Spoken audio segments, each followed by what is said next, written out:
పేదవాడి వాహనం ఆర్టీసీ బస్సును కూడా పేదలకు దక్కకుండా చేసిన జగన్మోహన్ రెడ్డికి ఎన్నికల్లో బుద్ధి చెప్పాలని Telugu Desam party Visakha parliament in charge Sarvasiddhi Anantalakshmi అన్నారు.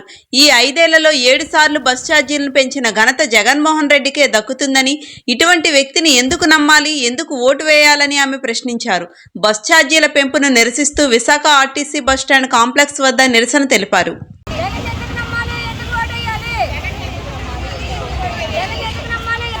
అందరికీ నమస్కారం.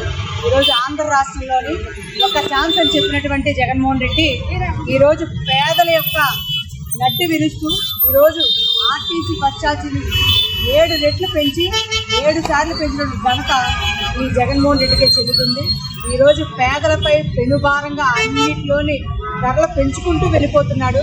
అలాగే బస్ 1 కిలోమీటర్లకి 10 రూపాయలు నోట్లు బస్ ఛార్జీని కూడా 7 సార్లు పెంచి పేదల యొక్క నడ్డి విరుస్తూ ఈరోజు అందుకనే ప్రతి పేదవాడు జగన్కి ఎందుకు ఓటేయాలి, ఎందుకు నమ్మాలి, ఏ ఛాన్స్ అని చెప్పి వచ్చాడో ఏంటని గుద్దుతున్నాడో ఈరోజు ప్రజలందరూ ఆలోచించి ఈరోజు జగన్ ఎందుకు నమ్మాలి, ఎందుకు ఓటేయాలని వాళ్ళ ఆలోచనలోనే మార్పు వచ్చేయంగా చేసినందుకు జగన్మోహన్ రెడ్డికి హ్యాట్స్ ఆఫ్ చెప్తూ అనేక సార్లు ధరలు పెంచుతున్నాడు జగన్మోహన్ రెడ్డి.